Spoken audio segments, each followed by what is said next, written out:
Well, good evening, ladies and gentlemen. Welcome back to Formula Sim Series for the Champions Cup. And my name is Jay Morris here. We are here for round 6 of the Chinese Grand Prix. Last time out, we're in the Middle East at the Bahrain Grand Prix here. We are in Middle Asia, so this is another difficult track to negotiate your way around as well. 5.4 kilometer circuit, 16 turns. And last time out in Bahrain, it was IFR Esports who extended the championship lead ahead of Outplayed Racing, who had a fantastic race as well, in second place in the Constructors Championship. Team Shazoo in P3, ahead of apologies, I'm a bit ill tonight. VFR Esports, Talent Factory Esports in P5 ahead of Team TF10. NLR P7 ahead of TTG Esports, LFR Esports P9, and Quest Racing Team, who extended their points tally after scoring in the points last time out, so they've got more points on the board last time than they had the whole season. So nice to see them progressing. And Outplayed Racing had a fantastic race last time out. It was IFR Esports team who came away with the most points, 6 more points than Outplayed Racing, and they lead by 12 points. Further behind, 6 points difference between Team Shazoo and Outplayed Racing. That's how close it is between second and third place. So with 3 races left to go, including this one, China, Portugal and Azerbaijan, it's going to be very tight towards the top 3 then. So I can't wait to see how it all pans out between these guys. These all 19 quick drivers around here, and it's so close and so tight between the top 3. It's incredible to see. But VSR Jensen then is in the Aston Martin, replacing one of the drivers then. So let's see what he can do for the Aston Martin. He's a very quick driver, so hopefully he can boost the performance of the team. But OP Facilio, well, he just lit the rear tyres up and gone for a spin, so put an extra temperature and a bit of more tyre grip as well on the cars. But that won't matter because we start a brand new session, so. And it plus it's early in qualifying, so it won't really matter for his first one because he can always improve and start a brand new set if he wants to. But Burrell then makes his way towards the final corner, not the final corner, sorry, but it's towards the hairpin at turn number 14 as we come towards turn 16. The final corner there to start the flying lap. It's very easy to lose it here. Ask Antonio Giovinazzi in 2017, I believe it was. As Burrell makes his way towards the first corner then, and he's going to be patiently through first 2 corners here. Experiments with the brakes, use the engine for braking, clip the inside of turn 1, going into turn 2 and turn 3. Important to build traction then coming out of turn number 4, because it's very easy to lose the rear end of the car. You can be very patient, squeeze the throttle. Coming into T5, flat out at turn number 6 then. Braking around 70 metres, hooking up the inside curb there, getting on the throttle as early as you can without wheel spin out. We're coming through the high speed corners there. This is where the tyres will suffer during the race as the tyre temperatures will be scorched. Oh, look at that, you can see there the back end of the car just stepping out as he tried to go flat out through the tricky middle sector there. But double shifting now up into 5th gear. As you can see, the car just wanted to step out and constantly complaining is the car as we go into turn number 11, hitting that inside curve. Turn number 12 should be a problem, but turn 12 and turn 13 between here can be a little bit difficult as well. Very easy to go out wide through here and lose the car. And as you can see, his teammate gives him a very nice slipstream then, DRS enabled for Burrell, as his teammate then builds up the slipstream, and it's going to be a 325 km/h, about 200 miles an hour, breaking the 100 meter board then. Let's see how he hits the inside curve. A bit of a lock up, but that wouldn't affect him too much, and he gets a decent exit coming out of that hairpin as we make our way towards turn number 15 then. Let's see how he takes it, hits that inside curve. Oh, got a bit too wide, but does get away with it. It's going to be a 30.9 for everybody to beat then. So let's see then who his next man's cross the line is. It's Williams' teammate. That's what the Aston Martin is. Next to that, Joey. It is Joey as he makes his way towards the line. Jensen's gone quickest in the Aston Martin with a 30.8, and his teammate's just got into 3rd place there as Jensen gets out of the way at the very last minute. Fruitful goes up into P1 with a 30.8, only separated by 400s then. And the Red Bull driver puts his car on pole position for the time being, but Machine up into P6 as the Red Bull of Oggiano goes into P1 with a 30.7 by a 10th clear of his teammate in P2. So both Red Bulls then up in P2 representing good lap times there. And NFR Pedro has got up into P8 as Facilio now goes quickest. Yeah, OP Facilio with a 30.3. Wow, that's a massive gap, isn't it, between first and third? Well, separated by 2/10 as Rudy's just got up in 2nd place now. So yeah, these times are coming down as the track continues to evolve. Axelino puts his Haas into P6 with a 30.8 on the board here. And the slowest so far is Legend in P13, but not a representative lap time as it seems in the McLaren. So he must have made a mistake somewhere on the course of that lap and backed off and saved the tyres and went for it yet again to do a second lap. As you can see, Burrell, you can see him almost hit the. You can see both Williams almost touch each other there as he gives the slipstream to his teammate down in P17. So let's see. Oh, it doesn't matter anyway because he invalidated his lap time. Has the Williams driver QRT. And he makes his way towards that. Would have been a 30.7. Where would that have put him? About 5th place. So that would have been a good lap time. But unfortunately, there invalidated that lap time. So he could go for it again. Not on this occasion. It looks like he backed out because he's done a. You don't want to go. You don't want to do 2 consecutive lap times because that will. Yeah, that will make you. Well, make your lap very difficult because you'll start sliding around with the overheated tyres. And you can see for Day getting a lovely teammate. Get a lovely station off his teammate Facilio, who's currently on pole position as the Italian moves out of the way. As we go down into the heavy braking zone, important to scrub off all the speed through here. And this is going to be the opportunity to overtake down there into turn number 14 as we make our way towards that final corner. And that can be tricky as Denurco puts his Mercedes in P2, JM in P3, as it's going to be an Alfa Romeo 1-2. And that is going to be very crucial for the championship standings because both Alfa Romeos, well, both OP Outplayed Racing are only a few points behind TF, and they're currently in 5th and 7th. The Gen did get a lap time on the board, and it's P7 for him. He's done 2 laps on those set of soft compound tyres though, so there's more to come, especially with the track evolution as well, ready to play for the later in the session. So one driver who has a set lap time on the board, he's about to make his way down into the hairpin. The Warp in P19, Norp. Apologies if I do say your name wrong. You can see a massive wheel spin coming out of the hairpin, but he goes to the pit lane anyway, so he won't get a lap time on the board. And Machi hasn't got a representative lap time either in that AlphaTauri. Looks like he's already done 2 laps on those set of soft compound tyres, so he must be struggling around here, or just biding his time, waiting later on in the session to try and show something. But so far, it's an Alfa Romeo 1-2 with a 30.3 and 30.4, so both of them have done a fantastic job so far. We've got more yet to come. Can Denurco improve? J.O., this is the highest I've seen LFRs up here so far, so his teammate currently down in P16, so he needs a bit of work. Let's see if he can try and get himself inside the top 10 along with his teammate. And somebody's just moved up the order. Was that Machi? Yeah, it is Machi. So Machi is up into P9 with a 30.8, but as you all know, those tyres are 3 laps old, so there's plenty of more to come in that AlphaTauri once he sticks on a brand new set of the soft compound tyres at the end of this lap, hopefully, because you don't want to waste time out there. You can see he's run out of fuel, so it's going to take quite a while to get back into pit lane, and he takes a nice little shortcut too to try and get back to pit lane as quickly as he can to put his brand new set of tyres on and get some fuel in that car. So Facilio is out there on an out lap. So he's on a brand new set of the soft compound tyres going for his second run. We've got Rudy out there. You can see he's burning off the fuel, is Facilio, as he revs out the gears. Oggiano in P6 on his out lap as well. And we've got loads of people that are on their out laps for the second flying laps there. So let's see what lap time can be set from these drivers. Will the bar exceed? Can anybody beat OP Facilio's lap time? Let's see who's closer to the line. Is it Noah closer to the line than everybody else?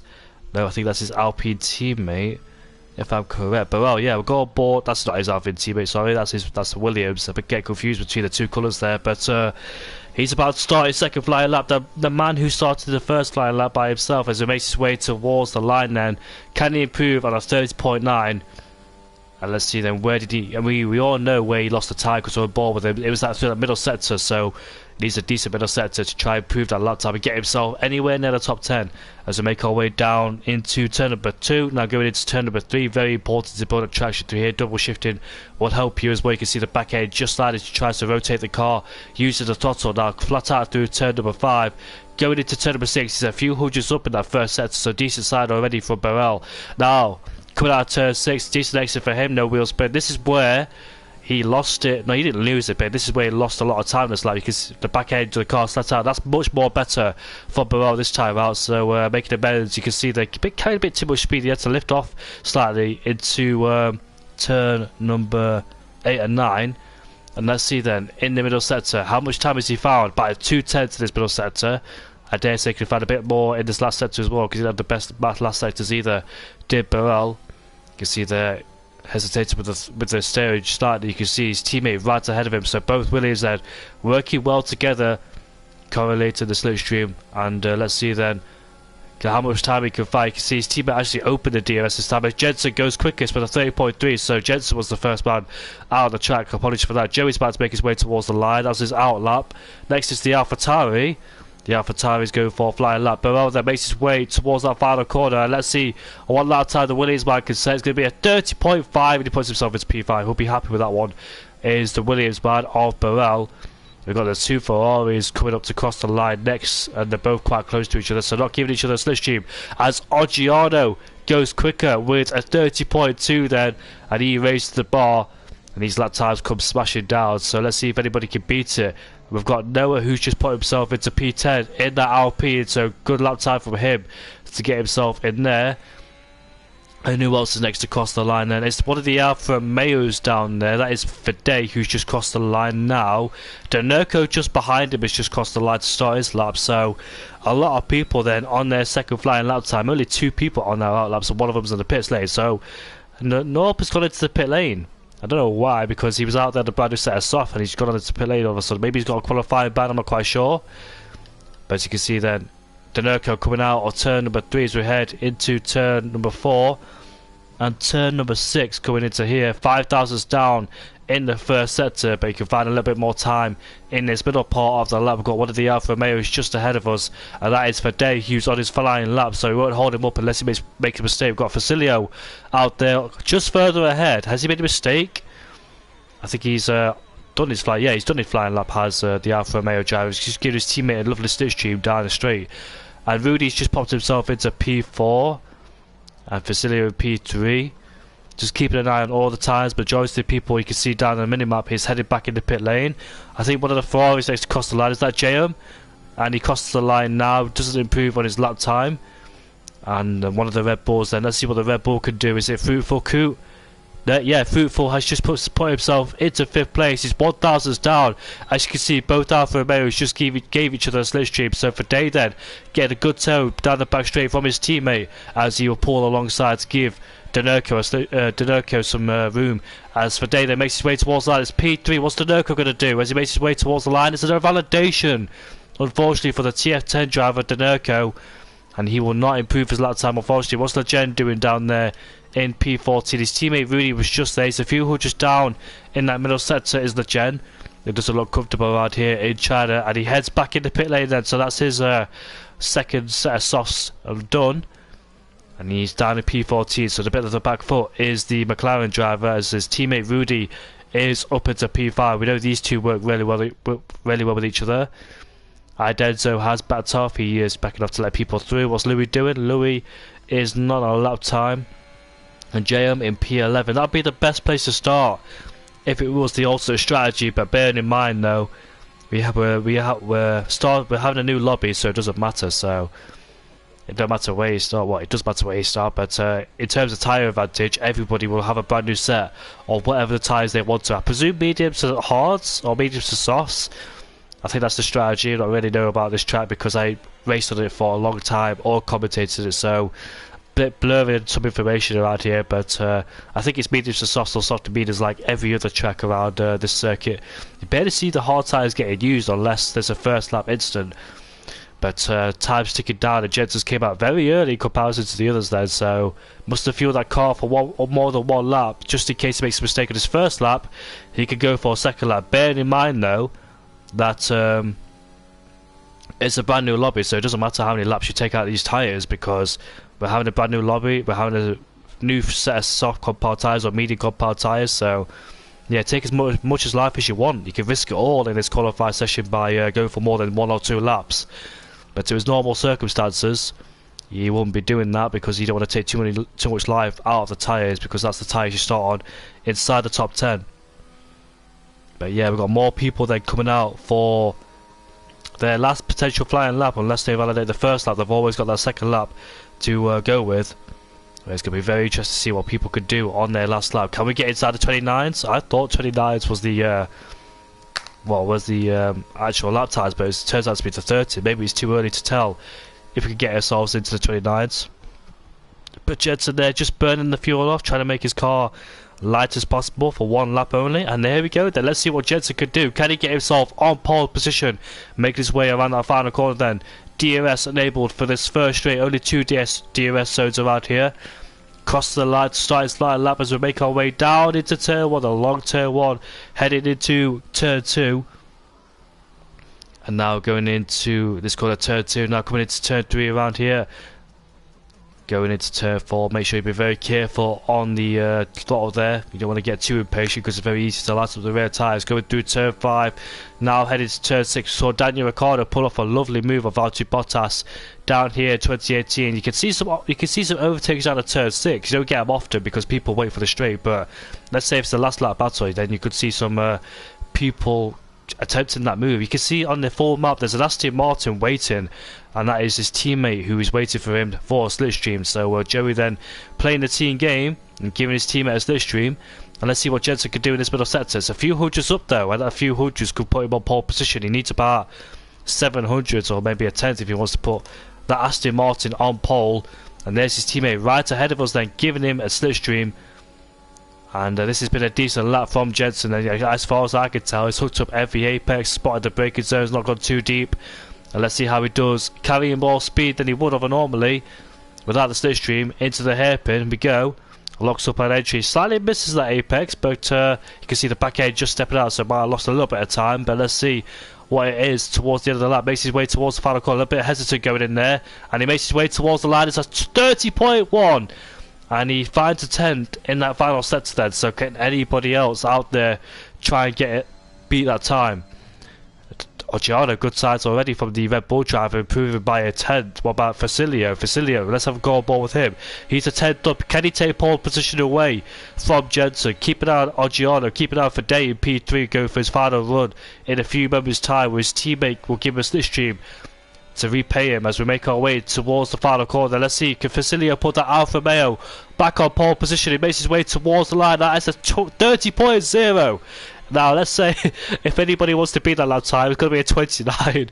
So if you're in the 29, you're guaranteed to take pole position. Blur, I can barely get the words out here. But Gianna then giving his teammate giving him a lovely slipstream down his back straight. Bit too close for comfort there. Maybe you want to give a slipstream further down the road. Some people got it absolutely perfect, and some people pull out towards the middle of the straight. So some people then need to work on their strategy a little bit. As Gianna makes his way towards the final corner. He's almost lost the car, and that would definitely cost him a lot of time. And sadly for him, he does not improve. So it's P3 for the Red Bull driver, and that's his qualifying over because he can't go for a consecutive lap time, otherwise his tyres will overheat too much and therefore he'll slide around. But it's a massive shame. What could he have done if he didn't take too much of that inside curb or touch that sausage curb or yellow curb? But yeah, Gianna will start P3 then. He better hope that others around him don't improve. For Day then improves in the middle sector by 2/10, and those 2/10 can find himself on the first row. Jensen has retired. As Facilio ahead gives us a lovely slipstream, as Joey puts his AlphaTauri in P5, and then Machine puts his AlphaTauri in P6, sorry. As for Day then, comes towards the hairpin, let's see how he takes this one. Important to get we got a bit deep into there, but he still gets on the throttle very early and gets his way out of the corner as we make our way towards that final corner. Let's see how we can take it. And let's see then, as he makes his way towards the line, it's a 30.2, and it's third place for him. As the Williams of QRT goes into 5th place, not ARP in P5 there. Apologies if I do say your name wrong, please correct me in the chat if I'm wrong. As Rudy then goes deep in the braking zone, it's a very heavy braking zone, and he gets wheel spin for good measure as well. Louis just put himself into P6, Rudy, it's over for him, as Danerco puts his Mercedes into P6. To round off the qualified session, as JM then is in P12. We did see both one of the Ferraris inside the top 10 at one point. As Fufo invalidates the lap time, unfortunately does not improve, so that's his qualifying done. And if it was normal circumstances, that'd be the best place to start, because you can start the medium compound tyres, but we're going into a brand new lobby, so that rule won't count. But Denzo is the last man to cross the line, so let's keep an eye on him. 110 down. Yeah, that's his qualified session over then, because he's went wide. But Facilio is your man on pole position, and the drivers from Outplayed Racing are looking really good here tonight. We've got Jensen there in the AlphaTauri in P2. I mean Aston Martin, come on Jamie. Oggiano in P4 in TF, QRT Noorp in P5, Denerco P6, Louis P7, Joey in P8, Machine P9 and Rudy rounds off the top 10. So it's not been a good day for the TF drivers of Rudy and Lejeune. They need to find some decent race pace because they've been not dominating, but they've been leading the majority of the season. But yeah, China may not be one of the best tracks for either cars. I mean, they must struggle around here. So the championship could change hands with Facilio. I mean, OP Racing leading IFR. I meant to say IFR, sorry, I got a bit confused when I saw Legend's PSN with TF. He's actually representing IFR. But OP Racing are looking really strong. We've got Oggiano in P4 there. One Red Bull inside the top 10. The other one is not in the session. Oh, he's there. Fruitful in P11. Unfortunately, didn't validate his lap time. 1,000 separates P10 and P11 though. So fine margins between those guys there. And we should get into a new session very shortly. Hope you enjoy qualifying. I'll read some of the comments out.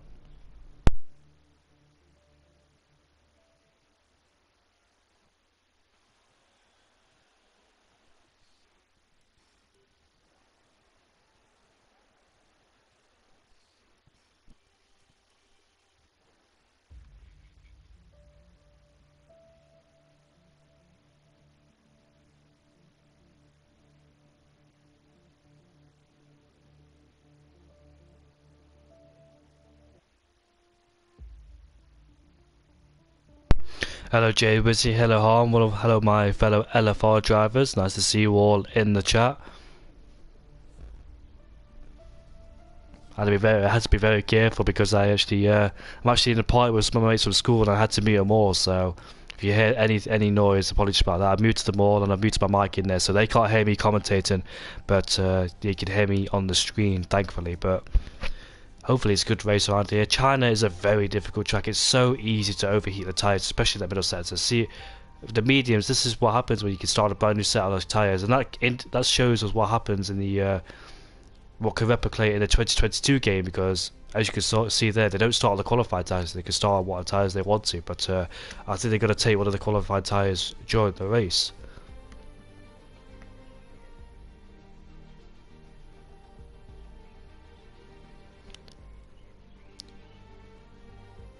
We're having the Chinese Grand Prix back in 2020. When is the Chinese Grand Prix? Is it confirmed on the calendar? Because obviously we're not raced here the past 2 years with COVID. We're not racing this year, are we? So is China confirmed for 2023? Because I thought it was coming back. I thought they were clear.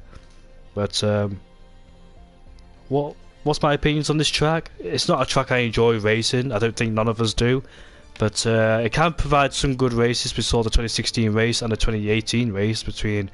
We had loads of overtakes in that race in 2016. 2018 as well, we saw Daniel Ricciardo overtake Valtteri Bottas on the can't remember what lap it was, but he went on to win the race. I think both Toro Rossos collided into each other, caused a safety car because of the debris.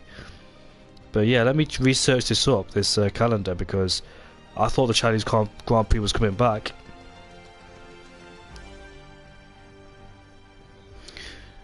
By the looks of it on here, it looks like it is coming back. We've got Austria, Abu Dhabi, Azerbaijan, Bahrain, Britain, Belgium, Canada, the Dutch Grand Prix, French, Hungarian, Italian, Japanese, Mexican, Monaco.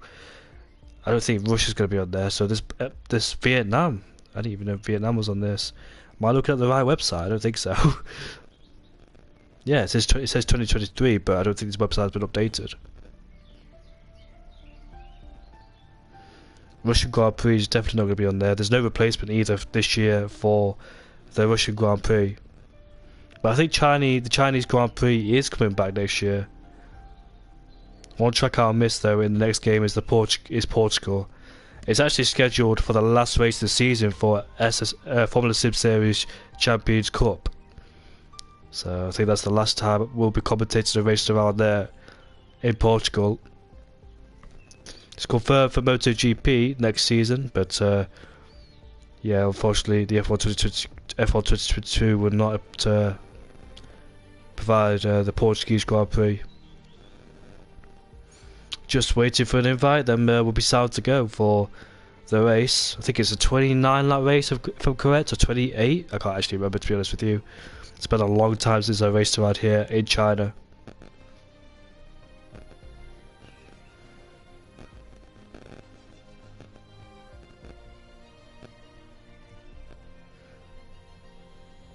Just waiting for Josh to invite us on, then we can get going for the race.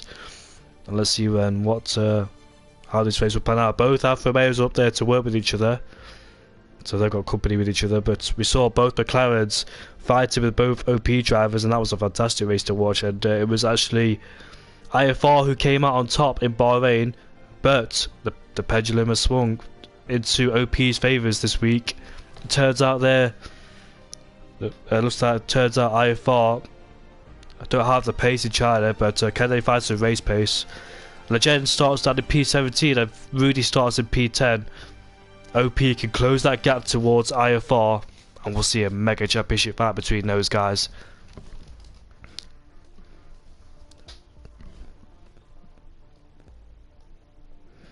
We're just waiting for an invite, then we can go.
Apologies for the late apologies for the wait, ladies and gentlemen. We'll be at the lobby shortly.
Oh dear, something's happened to the lobby.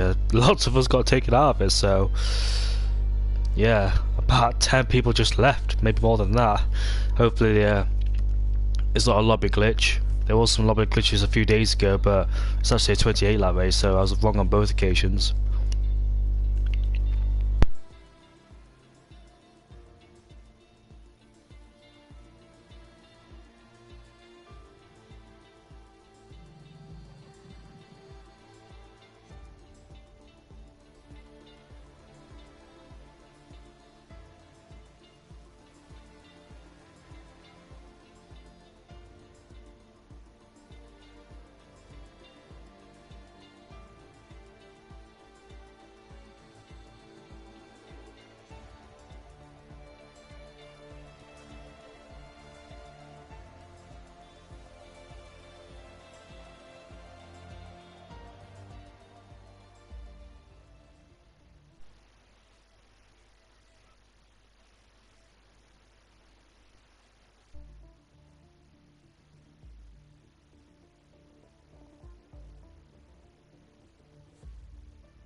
It is a wet Chinese Grand Prix, ladies and gentlemen, so it can be quite difficult for the drivers behind to make lots of positions because in general it's difficult to overtake in the rain. So track position then in qualifying was really important. Obviously they don't know that because didn't know it was going to rain in this lobby, but the tyre strategy doesn't really matter anyway. I think we could do it non-stop all the way to the end of the Grand Prix, and it's going to be Gianpietro Fasilio who's going to take them down into turn 1. Will Jensen be able to challenge him down into turn 1? Looking for Dake, who can get a good start off the line, I wonder, because a lot of people can have difficulties getting off the line when it's a wet race. But tyre, I don't think tyre strategy will matter. I think it's going to be a non-stop strategy if it stays like this. When it turns dries later on in the race though, will we see the driest tyres being used? It can swing that way. I don't think it'll have to be a full wet race, but we're about to find out. 19 drivers on the grid then. Danerco is the only man that doesn't have a teammate, unfortunately for him. Arnopol Gamer is not in the session, so or neither is Xander, so Danerco then is lonely up there in P7 on the Mercedes, as long as he doesn't have to worry about his teammates either, so it's one thing for him. Let's see. Joey can be quite handy in the wet conditions. I know Rudy can be quick as well, so you never know. The people who struggled in the dry, we could see him gain something in the wet. But like I said, I don't think they knew that it was going to start raining in the qualifying during the race. So qualifying there was really important. If you're I think someone out of the top 4 will win this race because it's quite difficult to overtake in the rain. Can Jensen get a good launch off the line to take on Gianpietro Fasilio into turn 1? You know, I think Jensen's quite handy in the way as well in the Aston Martin, so we could see him have a chance of winning this race. But they all come to the line then, as called the formation lap will be ended shortly. Luca will be the last man to cross the line to take his position. And then we are on for the 28 lap race around here in China. Is that somebody who's just spun? That is an AlphaTauri, that's Bashi, and he's a P9, so gone for a little bit of a spin. But at least have the warmest tyres on the grid then. He's the last man to come across the line to take his grid slot. And we'll be having a race. 28 laps around here for the Champions Cup for round 6. 3 more rounds left to go, including this one. And we're here in China for the Middle East. For the last time out with the Middle East at Bahrain. Now we turn our attention then to the lights, as all the drivers will get prepared. And let's see who can get a good start off the line. Then there are the lights, 4, 5, and we are shortly underway for this race. And underway we go then for round 6 of the Chinese Grand Prix. Let's see who gets a decent start of Gianpietro Fasilio gets a decent launch. There's come for Day around the outside, but he couldn't quite make it going into turn 1. Further behind the AlphaTauri, he's swapping positions with Louis. They're going side by side. Further up, there's Joey in a fight with the Mercedes. You can see they're going 3 wide into turn number 2. Louis still around the outside of the machine then as we make our way round into turn number 3, going into turn 4. And you can see the Williams versus Joey. They go round, side by side then, as Ogiano's under massive pressure from the Williams, but as the inside line into this corner, the Aston Martin Joey going down the inside. There's a bit of contact made between those guys. The Red Bull goes off the track and the warp goes into P4 ahead of Ogiano. Ogiano outbroke himself and therefore conceded the place. You can see Danerco and Joey going side by side then, going into turn number 8. Look at Joey go wide through there. He tries not to slide off the track. There's contact being made, and Joey is sent to spin, and there's a massive carnage further behind as they all try to make their way past. And Louis and JM inside each other there just for a moment, but Joey then rejoins. I think Danerco might have sustained a little bit of front wind damage there as he tried to stay side by side there. You can see Fruitful outbroke himself and he's under massive pressure from Danerco. Danerco then goes underneath him into this right-hander, and Fruitful concedes the place then, and he's dropped into P7. Joey then right behind him as we get a massive slipstream down the straight. There's a massive gap from P5 to P6 already on the opening lap of this race. A little bit of drama as Joey and Danerco came contact with each other as Joey goes down the inside of Fruitful. Fruitful tries to be late on the brakes into the hairpin. We go side by side now, coming out the corner. Who can get a better exit? It looks like Joey can get a better exit going on the throttle earlier, and he stays up into P7 then further behind. Not much actually going on there. You can see some good drivers going off the track. There's one of them in the pit lane. Was that Axelino? And it was Axelino then, so he is in the pit lane. Not sure what happened to him. as you put on a brand new set of the intermediates and possibly a full wing change as well. So Gianpietro Facilio remains in P1 ahead of VSR Jensen, Verde in P3 ahead of Nor Orp in P4, Oggiano in P5, and Denerco in P6, looking to close this gap down as he has a contact which separate the field just a little bit there. As Burrell picked up a 3-second time penalty. Look at him going in a fight with Rudy and Machine there. Oh, he gets a bad exit. And there's his Williams team. That's the Alpine, sorry. But the McLaren goes off the track. And that's the Jet as well. The Ferrari picks up 2 places in one there, taking advantage of other people's mistakes. And Noah then fights underneath Burrell to try and take that back, his lost place. Goes up into P16 ahead of Burrell. But yeah, what a fight that was. JM has got past Louis for P9, not a place you see people overtaken there. So did Louis make a mistake coming out of those double left-handers there? Quite possibly, because it's very easy to make a mistake around there. Very easy to lose it on traction or go out on the curb and lose it there with the back end, just stepping out just a little bit there. But looks like the Ferrari man has got the confidence in these wet conditions to gain some ground there. So let's have a look of the lost time, lost positions and gain positions then. So it looks like Luca, for last on the grid, is up 5 places, and the most lost is Axelino, who's lost 6 places, and he is down in P19 unfortunately for him. So he'd be hoping for a safety car in this race as Gianpietro Facilio sets the fastest lap of the race as he's looking to extend the gap between himself and Jensen, if I get the graphics up correctly. There we go. And Verde looking to close this gap down between himself and Jensen, as you can see his teammates pulling away, wanted to take the maximum points because they know both McLarens are really struggling around this track, and if they take the 1-2, gain the maximum points without McLaren scoring any points, they could see themselves on a massive advantage going on towards the next race, which is in I think it's, oh, let's have a look, shall we? I did have a look beforehand, but I completely forgot. Azerbaijan in Baku then, and one of the Haas drivers has spun, which is Axelino, so his race is going bad to worse. But yeah, he'll be hoping for a safety car to come out.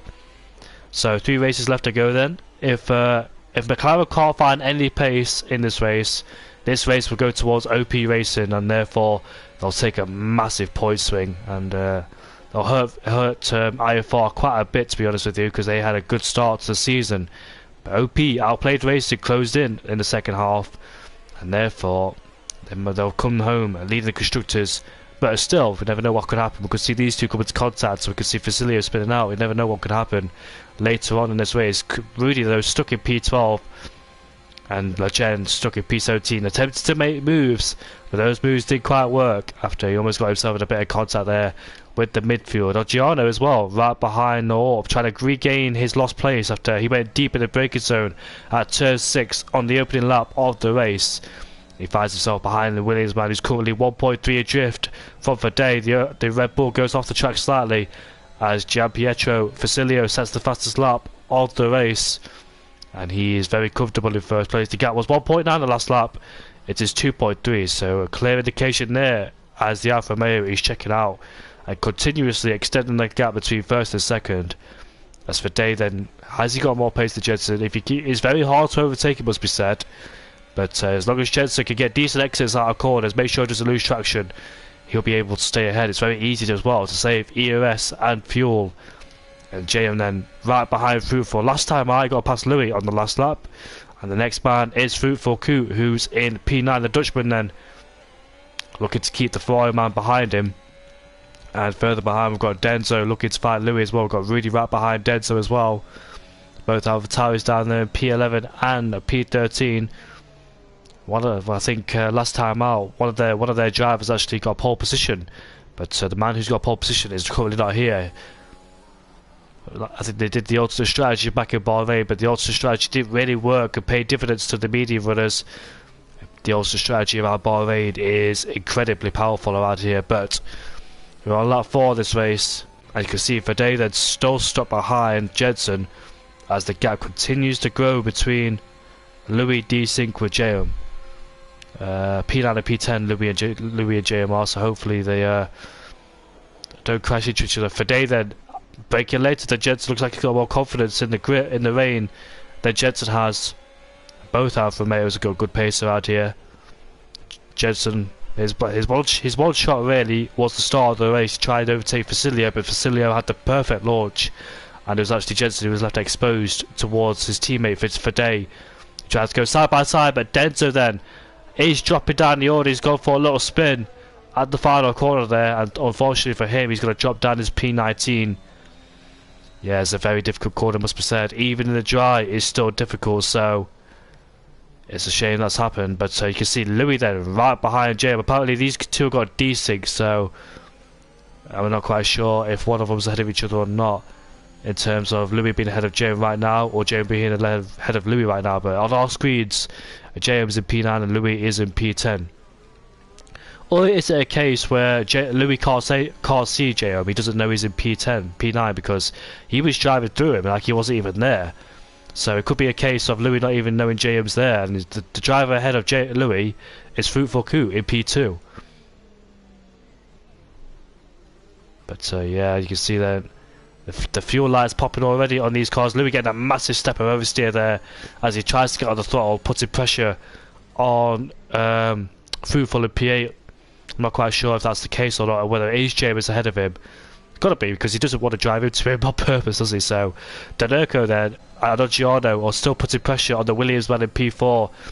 Like what I was saying to Jensen, you can see Fidei getting closer and closer towards Jensen. It's like what I was saying with Jensen. If the warp in P4 gets a decent... Oh, he's got to outbroke himself there. And Oggiano will fancy a chance then as the doors opened up, but can't get the traction, sort of going into the hairpin. And then, he's gonna have to... No, that's desync, sorry, that's desync. But Oggiano then, the door opened up in the penultimate corner, but he couldn't get the traction down, and therefore the warp was able to stay ahead in P4. But a heart-and-mouth moment from the Williams man. But like I was saying, if the Williams man can get a decent exit coming out of the corners and traction down, he'll be able to stay ahead of the guys pursuing him for P4. Just like Fidei here in P3, he just can't seem to find a way past the Alfa Romeo, but somebody else has crashed. That is Denzo, who is out of the race and is retired in the pit lane, so no safety car will be deployed for the time being. JM can't see Louis. Oh, it's the other way around then, so yeah, JM can't see Louis then. But yeah, so the man behind JM will be Rudy. The gap between JM and Rudy is about 1.1 between the two, so JM he thinks he's safe, but he doesn't know that Louis is right behind him. It's happened plenty of times before in the past. So Louis can see JM, but JM can't see Louis. Is that correct? But you would have thought they can't see each other if that's the case. But back on board with Danerco, that is his right. Oh, he's actually alongside the Red Bull of Oggiano. But you can see there in the slipstream now, tucking in the slipstream behind the Red Bull man, who's currently in the slipstream of the Williams. They're both using the ERS there to try and stay ahead or get ahead of each other. Oggiano goes on the defensive. Danerco will try and go late on the brace. You can see the Red Bull's ghosted there as Danerco's trying to go around the outside, but Oggiano has him covered and he stays in P5, does the Red Bull. Danerco then even more frustrated in P6. He knows he might have better pace than these two, but the problem is it's such difficulty to try and overtake on this track, especially in these wet conditions then, so he might have to find another way past. But yeah, you can see him definitely forcing the move on Oggiano in places where he doesn't want to be fought, putting uncomfortable pressure on him, try and force him into an error. Oggiano held his nerve there and stayed in P5. Danerco might have to try something else then to try and find a way past the Red Bull of Oggiano. But the question is, later on in the race, will the race stop? Or will it continue like this throughout the whole race? If it does, then some drivers aren't going to be happy because they know they can't overtake. I think it's a non-stop strategy around here as well, so it's not even like you go for the undercut on the guys ahead. As the Gen then has overtaken Pietro for P14. Oh, the side-by-side there. As you can see, the Gen then stays ahead of Pietro. Must have gone for a late move, did Le Gen, and therefore take the position. You can see Noah then all over the back of Pietro, but thinks twice. He knows he's... Oh, he gets on the curb there. You can see he almost lost the car. But yeah, you can be very careful not to touch those curbs, otherwise they'll send the car spinning. But Noah there being very smart about it, knowing that he don't want to risk taking himself out and Pietro out as well, to risk himself picking up a penalty and losing even more time. His teammate though is under massive pressure from Rudy behind him, As we go back on board with Denurko then, who can see Oggiano right in our sights. Can he go for the move into the hairpin? Is he late on the brakes? No, he can't. Has to stay behind for the time being. He's going to be very frustrated staying there. Rudy then staying behind Louis then into the heavy braking zone, one of the heaviest braking zones on the calendar, on the grid, sorry, on the track, sorry. But Oggiano then, can he find any way past behind the wall? Because he's under massive pressure from Denurko. If he finds a way past the Williams man, can he extend the gap as well? These drivers know it's going to get drier towards the end of the race. I would love to know. So someone in the comment section tell me if the race is going to stop. I know one of your drivers are in the party and just want to love to know some weather information. Oggiano there, you see fighting for traction coming out of turn number 4 as Oggiano goes down the inside. Here we go then into turn number 6, and has he got the move? They go side by side, they're coming out of the corner. Let's see who gets better traction. You can see that evenly on traction there as we go side by side. Can Denurko have enough grip around the outside? No, he doesn't. Denurko has to stay behind Oggiano. But what attempt that was of Oggiano going down the inside of... Denurko going down the inside of Oggiano there. Had to try something different. He knew he can't get past him down the straight. But he tried it. But Oggiano held his ground there. And therefore putting up a good counter defence on Oggiano. You can see that Williams really struggling there. Is this Oggiano's tries to try and get past the Williams man? And Fadey is right behind Jensen as well. Can he find a way past his Jensen then trying to break the toe on the Alfa Romeo? Oggiano is right behind the warp into P4. And Fadey's too far back to make a move. They can't make a move from there. But go back on board with Oggiano then. He's alongside the Williams and down the inside he goes into the hairpin. Now it's Denurko's turn, but can the Williams get a decent exit then? You can see a massive wheel spin, you can see the tank slapper coming from the Williams there. Can he try and fight it back into turn 1? Can he try and regain 4th place? He's just tucked in right behind the slipstream of Oggiano. You can see him using a lot of EOS as well for good measure. Oggiano then stays in P4. I'll be very glad to hear that, so we can try and keep him behind in these slow speed corners. Denurko, did he tap the back of him? You can see the bit of a wobble going on there from the Williams, but Denurko then in his desperate attempt to try and get past both of them, knowing he's potential more pace. Now he's stuck behind the Williams, but can he replicate the move what he did on Oggiano, but even better this time? And down the inside he goes then into turn 6 yet again. On board with the Aston Martin Joey. As you can see, massive wheel spin there and a slide from the Williams, and therefore allows Denurko, sorry, to go past. And unfortunately there, the warp has lost 2 places. And Denurko could continue fighting with Oggiano there without losing too much time. But Oggiano then will be hoping that the Williams will hold up Denurko even more so he can pull away. But that's not the case. You can see the Williams really struggling for traction there. A massive wheel spin and oversteer as well. Joey is getting even closer with these guys. Can he try and find a way past the Williams driver too? Fadey then still stuck behind Jensen. He knows he can't do anything about it. He'll be hoping that the Aston Martin will make a mistake. I don't think Jensen will make a mistake. He's too clever to do that. Not to do that. As we see down the straight, that he's too far back to make any sort of overtake. Unless he wants to go for a lunge, of course, but can't afford to risk it. Denurko then goes late on the brakes and therefore goes wide. And it stays ahead of the Williams, who's constantly fighting the car for traction. It seems he doesn't have the back end, doesn't have the rear support of the car. The back end just complaining there as the Williams puts the throttle on. Quite a big gap's opened up as you expect in these wet conditions here. But nobody looking to make ground except Oggiano and Denurko. Denurko then with his late braking skills got past the warp. He's looking to put pressure on Oggiano. Oggiano there needs decent exits out of corners. He needs to put the traction down as quickly as he can. And therefore he'll keep Denurko right behind him. Meanwhile Joey then, what can he do being stuck behind the Williams? He needs to be even closer to try and make a lunge into turn number 6. But can't do that for the time being. He has to stay behind. Legend then is right along Machi. There we go then. Go side by side as we head down into turn number 6. Who's going to make it out on top then? Looks like they both bar drills there. And Legend off the track. Is that going to allow the Haas to come through? Oh, you can see the Haas getting wheel spin even on 5th gear there. But Legend then tried to go around the outside of the AlphaTauri. Couldn't quite make the move stick. And looks like he fought it way too hard. Maybe they made contact as well. Not quite sure. But Machi keeps the place ahead of the Jet. Remember, these two had a battle.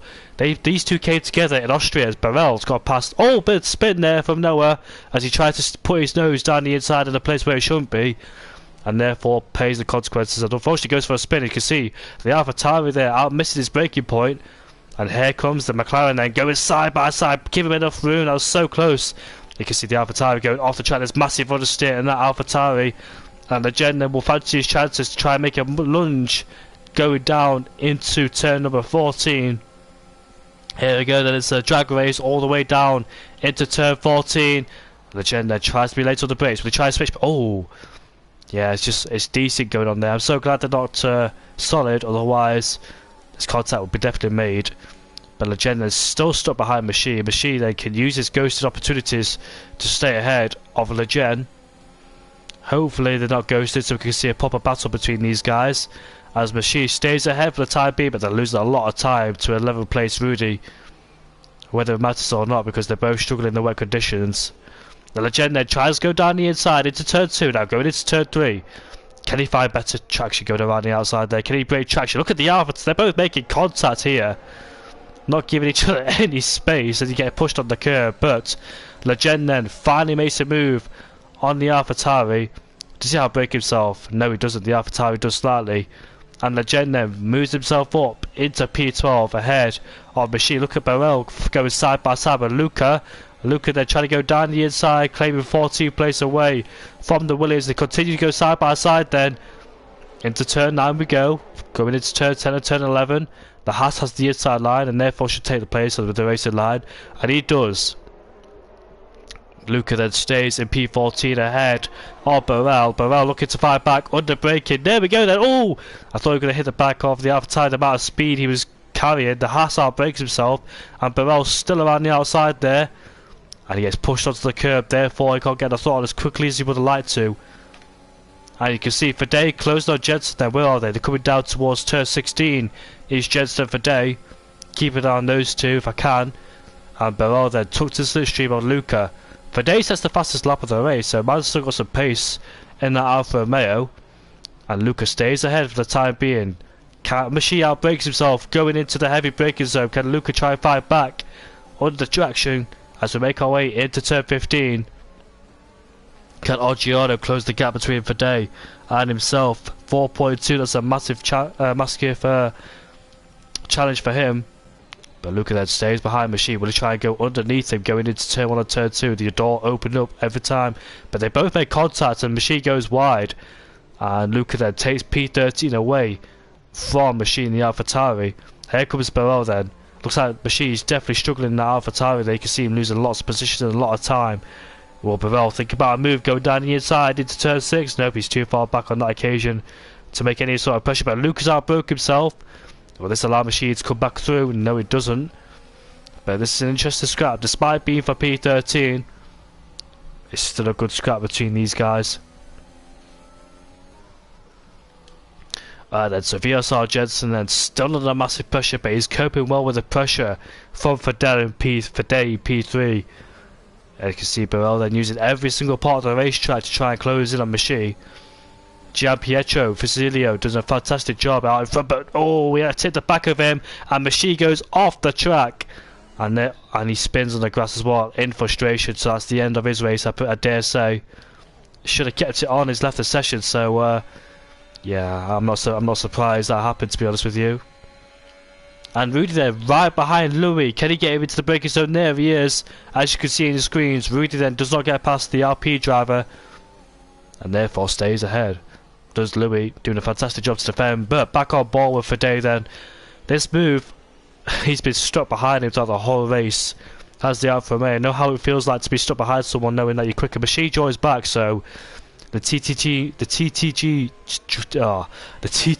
team has probably told him to join back and retire the car in the session, so there's no ghosted car out there. But so yeah, he's currently down in P16. Is he going to continue? It might come into the pit lane to retire the cars. That means both AlphaTauris are going in the pit lane and retiring for the session. And so unfortunately, they both had a difficult race. It is a difficult circuit, it must be said. Denurko putting pressure on Oggiano right behind him too. So we've still got our own separate battles going on out here between these guys. Again for Day, make a move on Jensen going down into the heavy breaker zone at turn number 14. Let's find out. Let's see, can he try and set himself up into these slow speed corners, try and get a better exit? Let's have a look then. Let's how this corner goes for Day. Jensen's able to get on the throttle much earlier because Day's stuck in that dirty air. And then yeah, there's no DRS to assist him down his straight. And Jensen then, as long as he continues to do that every single lap, he should stay ahead of Day. However, Dinoco behind, currently putting pressure on Oggiano. We know he likes to make late braking moves, but not on this occasion. Down into turn number 14 then. When will he try and get him? Get down at turn 6 again. That's his favourite place to overtake so far. The only place he's overtaken. As Gianpietro Facilio sets the fastest lap of the race. He's doing a fantastic job. I wonder if the weather improves. Oggiano now sets the fastest lap of the race. So the Red Bull man's got some pace. But looks like he's too far away to try and close on the podium. Dinoco is right behind him. And Heum is right behind Fruitful. Juan is right behind Fruitful, sorry. And he's under massive pressure then as the Red Bull driver to keep the Ferrari man behind. Is it going to start raining? Look at the track. It's not as bad as it was previous occasions, but it's still spitting out there. We never know. We could see the rain disappearing in a few minutes' time as Juan puts pressure on Fruitful for P8. So we've got our own separate battles going on here. For David stuck behind Jensen the whole race. And unfortunately can't do it about it. You can see Oggiano is starting to close in on these two, but not by much, just margins. He did set the fastest lap of the race last lap round, so he's definitely pushing. Trying to keep this man behind with Dinoco. But if the weather does improve itself, Faday's in a bit of awkward position because double stacking will be key. Does he want to double stack? Bearing in mind though, the gap between himself and Jensen is 5 seconds, and it's stopped raining then, so we'll see some medium compound tyres, maybe the softs, because we know both Alfa Romeos like to do things differently. They went to the soft last time out, and it played out beautifully for them. So which driver is the first man to pit? Not on this occasion because it's too wet. It's just stopped raining, so I don't think we'll see anybody gambling in the pit lane. It's too much track position to lose unless you've got nothing to lose further behind your teammates in like the top 5. So I think about 2 or 3 laps time we'll see some pit stops, and it should be really interesting there with DRS enabled who can make their way through. No safety cars have been deployed in this race yet so far, but the weather conditions then have improved themselves. The track will improve very shortly. Maybe in lap 17 and 18 we'll see some pit stops. But what will that has to do down in P17? His teammate's Luca down in P13. Never know. Luca is on the verge of the top 10. Maybe accidentally could pit this lap. Into the pit lane then comes Bashi. That's not him. That's his AI car. So is his AI car going into the pit lane to put on softs? We'll find out then what the AI car does as he heads off into the pit lane. Is it the soft compound tyres or mediums? And it is. Oh, it's a brand new set of intermediates, so never mind then. And it's a front wing change as well, so he must have left again. It's not having the best time of his life, is it, Michi? Unfortunately. But the gap between Facilio and Jensen continues to extend now. The gap is 5 seconds, so I think Faday can pit and do a double stack right behind Facilio without losing too much time. Bearing in mind that the gap behind is 4 seconds, so Jensen might have a little bit of advantage coming out of the pit lane, but you can see the Alfa Romeo is still putting massive pressure as Juan is right behind Fruitful then as he makes his way on the straight into the heavy breaker zone. Still stuck behind as Facilio sets the fastest lap of the race. Can they extend it towards the soft compound tyres? I say right about lap 19 they can go to soft compound tyres, I think. Maybe lap 18. I'm not quite sure how the tyre wears around here, the soft compound tyres around this Chinese Grand Prix. I know the early phase of the race is not good at all because it overheats a lot, and plus with your heavy fuel as well, not doing your tyres any favours. But it's quite clear to see that we'll get some dry tyres on them on the cars shortly. If the safety car does come out, it'll help them as well. But Faday they're still putting pressure on Jensen. Jensen did a fantastic job. He had to watch his back throughout the whole race, keeping an eye on You can see there in the middle sector that there's still spray flicking up from the cars, so still quite wet out there, especially in the middle sector. I like the realistic weather model because it happened in one of our races as well.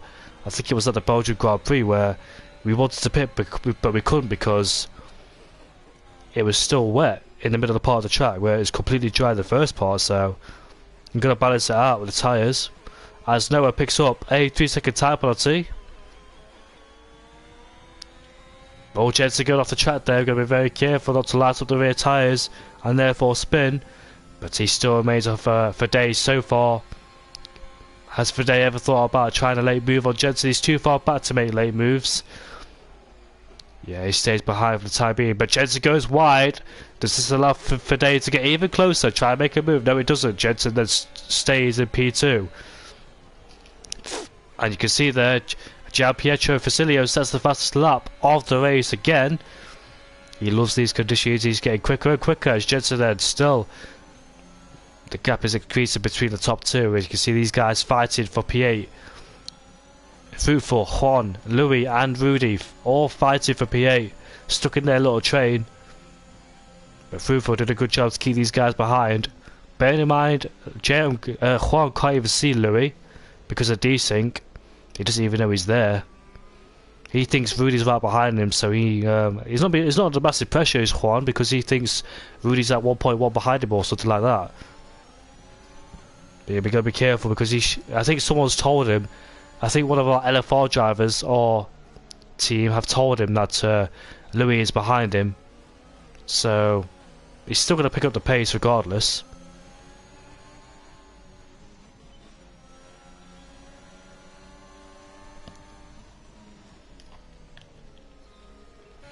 Fede then still putting pressure on Jensen ahead of us, and Tom's joined the chat.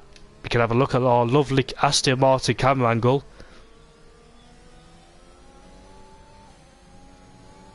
Yeah, you can have a look at the Aston Martin camera. I got the names completely muddled up, but DRS then might be enabled very shortly. And Fede is right behind Jensen then. Can he make a move into the braking zone? He's too far back to do so on this occasion. And Jensen then stays ahead of Fede. This is why, Tom, I don't join league races on the Aston Martin because of this. I can't deal with this camera angle, so you're not the only one who hates this camera angle. But Jensen then doing a fantastic job to try to keep ahead of Fede, despite giving signs of opening the doors, but closed them straight away. Meanwhile, further behind, Juan still putting pressure. He's under massive pressure from Louis right behind.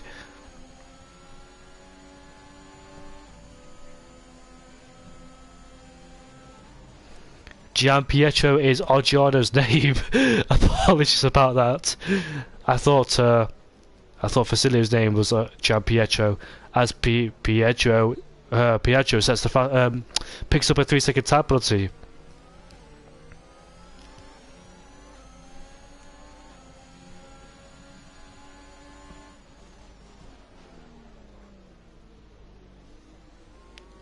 Can't wait to see some pit stops later in this race.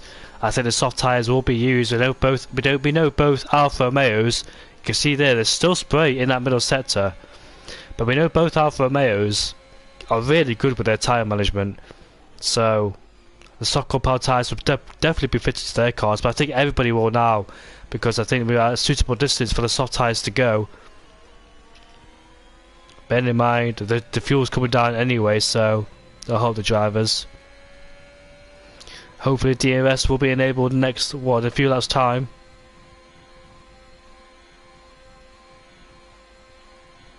As we head down into turn number 14, we saw both Toro Rossos crash there. We've seen plenty of moves down here. We saw Sebastian Vettel versus Max Verstappen in 2019. Daniel Ricciardo made loads of moves down there in his Red Bull days. I think it was back in 2016 as well. He actually got a puncher, didn't he, in the 2016 race in China. That's where the birth name of the torpedo came from. Danny Kvyat at this corner right here. As Louis then has overtaken Juan, as Juan's in the pit lane. So here we go then, let's see what tyres he go for. It's definitely the soft compound tyres. And he's one of the first drivers to gamble. This is the absolutely right call, the absolutely wrong call. Nobody else wants to go in the pit lane. Is it not dry enough yet?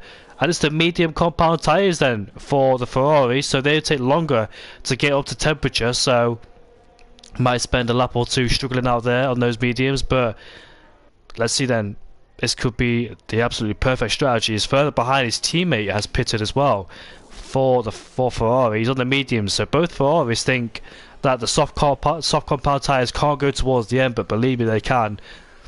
As you can see there, Juan struggling on those mediums, trying to get them up to temperature. Hopefully you don't spin them up too much and push too hard at this stage, because they're still not at a working temperature range. Massive wheel spin, even in 5th and 6th gear he suffered with understeer. And look at this then, with wheel spin, sorry, he's understeering through here. So I dare say that was the wrong call, probably 1 lap or 2 laps too early, and he should have pitted on the soft compound tyres realistically, because everybody else, well, you can see him losing time, the gap extended between himself and Burrell. Maybe he pitted because the interiors are dying, you never know. And Denoka then got closer to Oggiano on that occasion. That is Gianpietro right ahead of us in P4.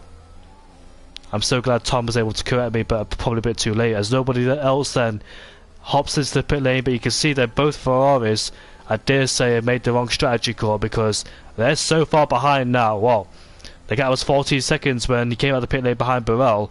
Now it's 23, so it's a clear indication that the dry compound tyres, must have made a mistake through there, has Juan. And look at Axelino then on those old tyres, it's just got past the Ferrari, so pain in Ferrari's eyes, hoping that they made the right strategy call.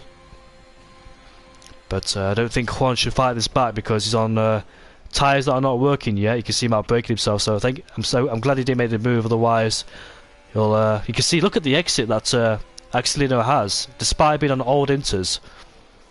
I don't think Juan should come back in the pit lane either, because be even more a waste of a time coming on the inters. So yeah, unfortunate for him, it's too early. We've got 8 laps to go in this race. When is the right moment to come on the soft compound tyres? Going wide into turn 1. So Juan, unfortunately for him, cost himself some points here tonight, because he was in P8, I think, no, P9. But yeah, made the sacrifice of going on the medium compound tyres, and therefore losing a lot of time. And we won't see Louis and Juan desyncing anymore between each other. Louis there putting pressure on Fruitful ahead of us, the driver he can see in front of him. And Rudy is still there for good measure as well. I think Lejeune has pulled this gap down to, it was 7 seconds at one point between Lejeune and Rudy. Now it's 4.8, so now he's in clean air. He's able to show he's able to display some true pace. And look at Louis then. I think there was a late move there from Louis, and he's taking Fruitful for P8. And now Joey, look like Joey's struggling as well, because he was behind the Williams driver, but the gap between him and is 4 seconds, so his tyres started to die a little bit here. Joey has fallen back into the clutches of Louis. Looks like Joey's tyres are starting to wear out. You can see him really struggling into these corners. Can't get the throttle as quickly as he would have wanted compared to the Alpine.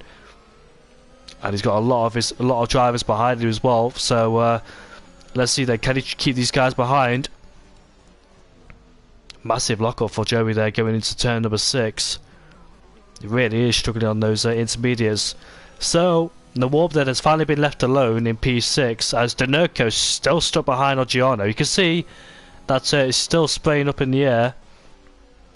I hope the soft compound tyres come out towards the end of the race. Look at Louis, down the inside he goes. There's not a place to see overtaking, but somebody behind has just made a mistake. Who was that? Who was it, in fact? I'm not quite sure who it was. Was it Burrell? Luca? Was it him? I don't know, maybe it could have been Luca, but I'm not quite sure who it was. But you can see, Fruitful right behind, trying to take P8 away from Louis. Louis got him into the braking zone, but is it Fruitful's turn? You can see he's got more cornering speed in comparison to the Alpine then, as they both go straight. This could be a drag race all the way down into the hairpin. As you can see, Danoco has overtaken Oggiano for P4. And Fadey is right, in fact he's got into the pit lane. Fadey then has committed to the dry tyres, and into the pit lane we go. This is going to be the soft compound tyres, as DRS then is enabled. Oggiano follows Danoco, so action in the pit lane. Here we go, then this is going to be really interesting. Couldn't turn things around. On go the soft compound tyres. On go the mediums for Oggiano, so he believes that the softs can't go. Well, the softs can go there. There's 6 laps, but Oggiano, that must have been a mistake from his. Maybe a glitch. It can't be on the soft compound tyre, sure. Maybe he forgot to change it. But Oggiano then has put on a set of medium compound tyres, and I dare say he might be vulnerable at this stage of the race because of the track conditions, which is most suitable for soft compound tyres. They can warm up quicker. But everybody then is going to go on a brand new set of the softs. It must have been a mistake on the MFD or something like that, or glitch, because Oggiano himself knows that the soft compound tyres can go to the end. His teammates got on the softs. Rudy's right behind him as well. Can he try and fight his way past as we go into turn number 6? DRS then has been enabled for the first time in this race. We'll see some action going down into turn 14. But Jensen then has stayed out 1 lap extra, so Fade is doing the undercut, and I dare say Jensen will be undercutted. And it will be an Alfa Romeo 1-2. What a result for both Alfa Romeos, but somebody has spun further down. That is, who was it? There was definitely somebody spun down there. I'm quite sure it was. Yeah, so that's cleared up really quickly, so whoever spun got back on track very quickly. But Facilio then is in the pit lane for his one and only stop, followed by Jensen. The gap's gone down massively between Fade and Jensen, so Fade will definitely get past Jensen, and therefore he'll take second place away. He'd been stuck behind Jensen throughout the whole race. They'd been looking to make overtakes there and there, but it's going to be done by the undercut by going out one more lap later.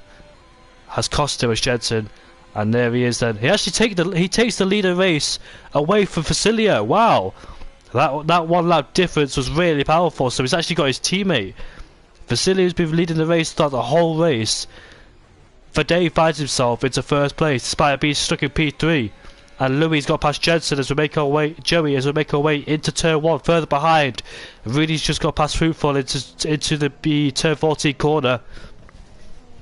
Looking to find some points, trying to make sure that Alfa Romeo don't get too many points ahead of McLaren.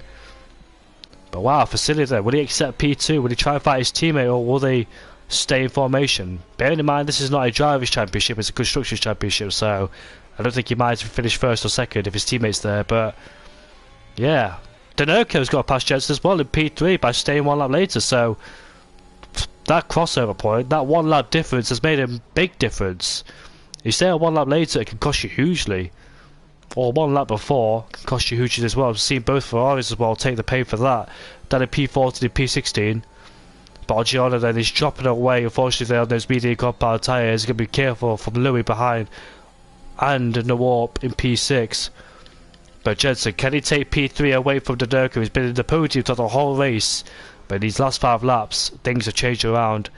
And people have pitted at the right time. Joey then, right behind Louis, going on the straight. And he should have him before the heavy braking zone, which he does do. Fade sets the fastest lap of the race. And he moves himself up into P7, does Joey. And the Ferrari has spun, that is Pietro in P16. Unlucky to him. But you can see then, the Williams man right behind Oggiano. Oggiano is not in the DRS, but he's in DRS of the AlphaTauri, but he will catch him and overtake him very quickly. So, battle for P7 intensifies. Louis and Rudy right next to each other as well. You can see there, really trying to get as many points as he can, just try and help the championship fight between themselves and Outplayed Racing. And Luca has just set the fastest lap of the race. But Joey then under massive pressure, really trying to go down the inside into turn number 6, but can't quite make it as Louis gets a better exit. Can really try to stay around the outside. No, he doesn't.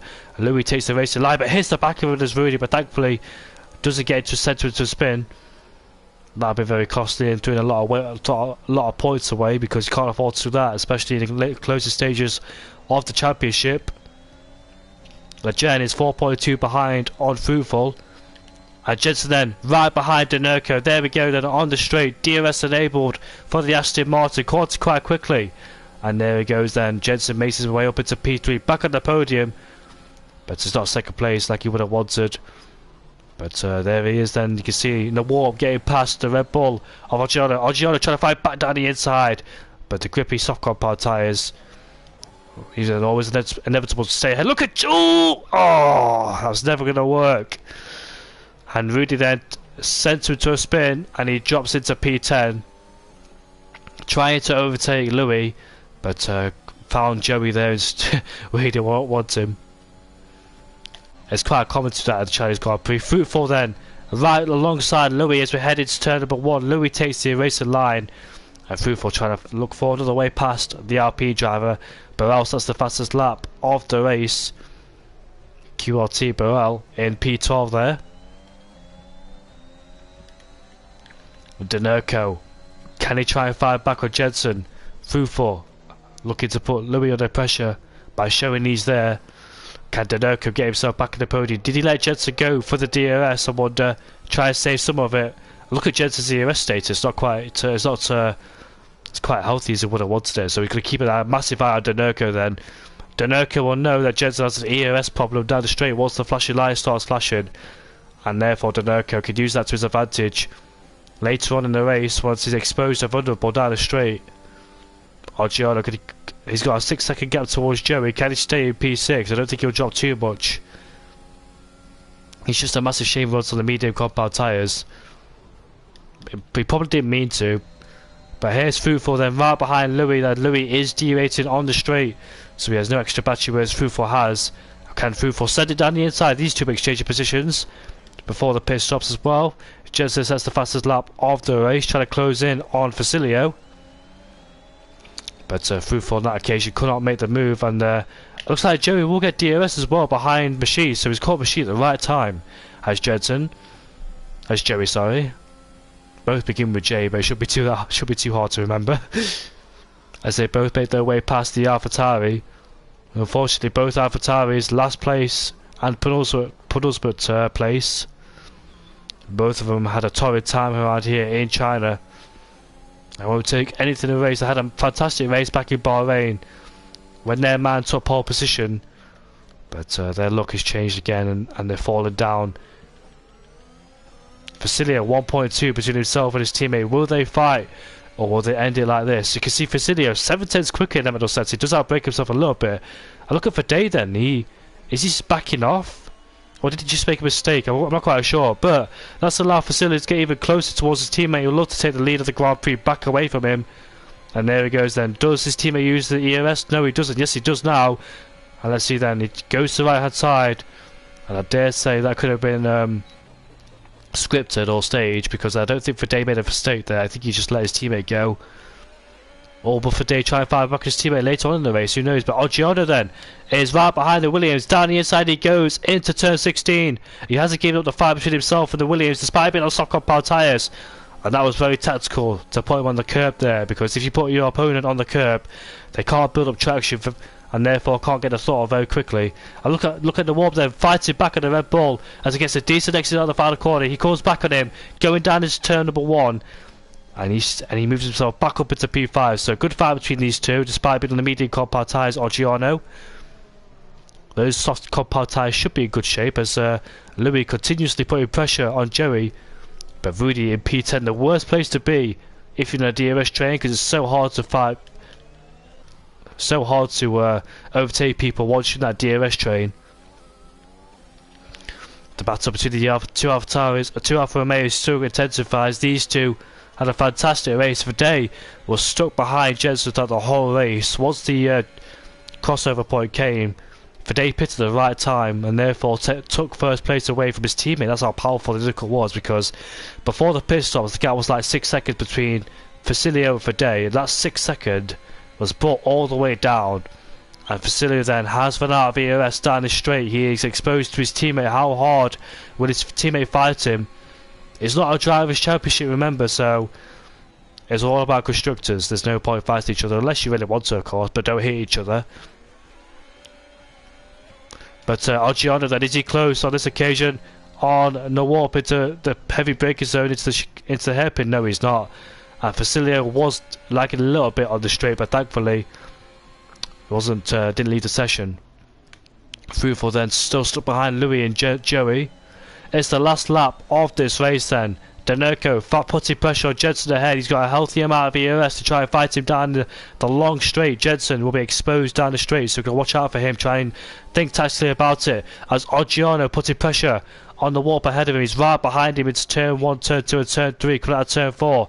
Can he try and make a move down the inside into turn 6, I wonder, with their late braking skills? Is he close enough to make a move down his turn 6, or will he wait for the straight, try and get past him? I think he'll wait for the straight. But there's multiple battles going on out there at the final lap of this Grand Prix, including these two. These two had a fantastic race.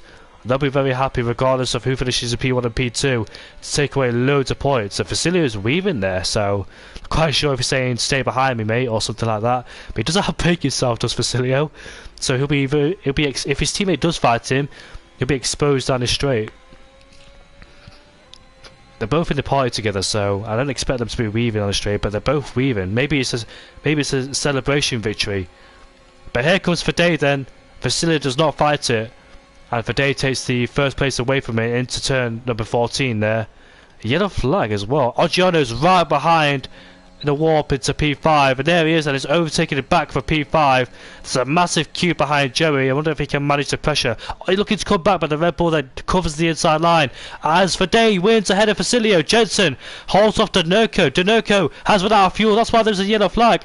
Oggiano will come across the line to finish in P5. Louis and Jensen, Louis and Joey are fighting as we head our way to the final corner. Joey late on the brakes, Louis off the track there as we go towards the finish line. Joey stays ahead, Louis gets ahead of him. That must have been decent because they don't have penalties, do they?